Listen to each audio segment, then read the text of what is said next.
आज हम देखेंगे मध्य प्रदेश के उन स्थलों का परिचय जिन्हें की विश्व धरोहर सूची में शामिल किया गया है। उनके बारे में बहुत ही आसान भाषा में एक कहानी के रूप में समझेंगे।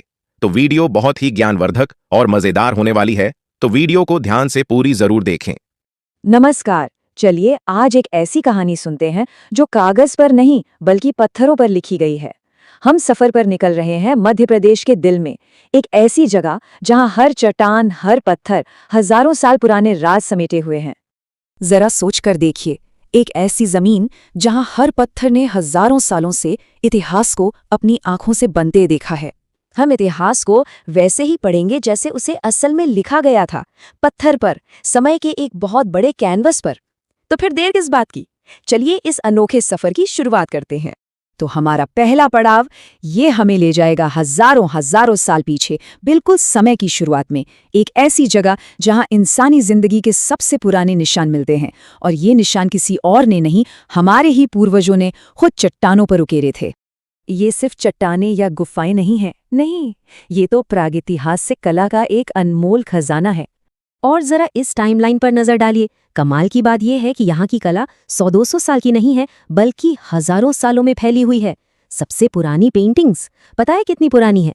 करीब 10,000 साल। ये तो इंसान की क्रिएटिविटी का एक जीता जागता टाइम कैप्सूल है, और क्या है। और इन दीवारों पर है क्या क्या, अरे क्या कुछ नहीं है। शिकार करने की सीन है, लोग साथ में नाच गा रहे हैं, यहाँ तक कि घोड़ों और हाथियों पर सवार लोग भी हैं, और तो और रथों पर सवार योद्धा भी।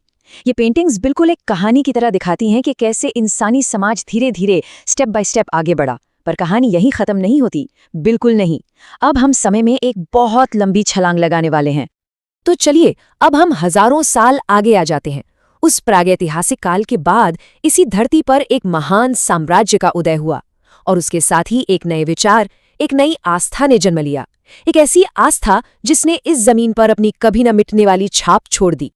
तो मध्य प्रदेश की कहानी का अगला चैप्टर आस्था और आर्किटेक्चर से जुड़ा है। ये है सांची का महान स्तूप, बौद्ध धर्म का एक ऐसा प्रतीक जो आज भी सीना ताने खड़ा है। और पता है इसे किसने बनवाया था? किसी और ने नहीं, बल्कि महान सम्राट अशोक ने, मौर्य वंश के सबसे शक्तिशाली राजाओं में से एक। और बस यही एक बात इसे सिर्फ एक पूजा की जगह नहीं, बल्कि एक बहुत बहुत जरूरी ऐतिहासिक स्मारक बना देती है। लेकिन सवाल ये उठता है कि आखिर ये स्तूप होता क्या है? ये सिर्फ एक बिल्डिंग नहीं है। इसका हर एक हिस्सा, हर एक पत्थर एक गहरा मतलब रखता है। ये असल में ध्यान और शांति का एक केंद्र है, एक ऐसी जगह जहां बौद्ध धर्म के सिद्धांत पत्थरों में जान डाल देते हैं। देखिए स्तूप का जो डिजाइन है ना, वो बहुत सिंबॉलिक है। ये जो गुंबद जैसा हिस्सा है, इसे अंड कहते हैं, और ये पूरे यूनिवर्स यानी ब्रह्मांड का प्रतीक है।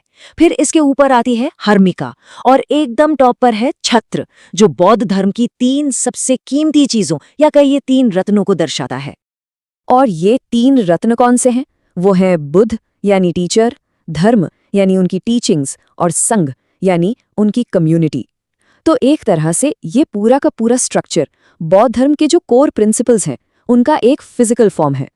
चलिए अपनी टाइम मशीन में बैठकर एक बार फिर आगे चलते हैं। अब हम पहुंच गए हैं मध्ययुगीन भारत में।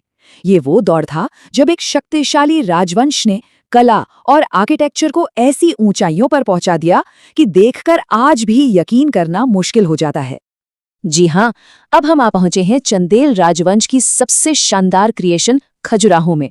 ये जगह आर्किटेक्चर और आर्ट का एक ऐसा संगम है जिसकी कोई दूसरी मिसाल मिलना नामुमकिन है। सोचिए, एक जमाना था जब ये एक बहुत बड़ा मंदिर कॉम्प्लेक्स हुआ करता था। ये मंदिर ध्यान, आध्यात्मिकता और उस दौर की सोशल लाइफ को भी दिखाते थे।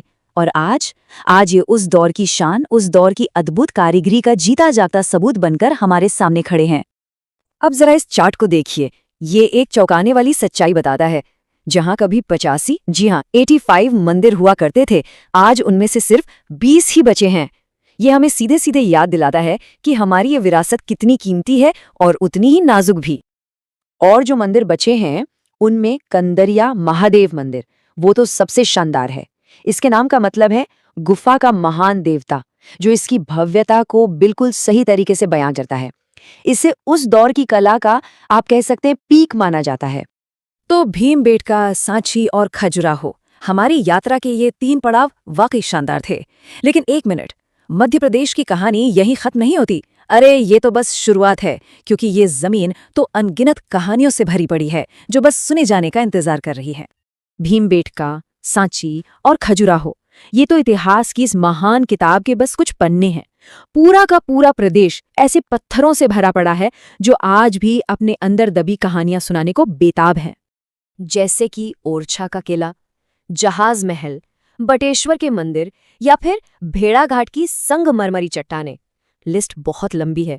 यहाँ हर कोने में एक नया अजूबा, एक नई कहानी छिपी हुई है। इससे पता चलता है कि इस राज्य की विरासत कितनी गहरी और कितनी डाइवर्स है।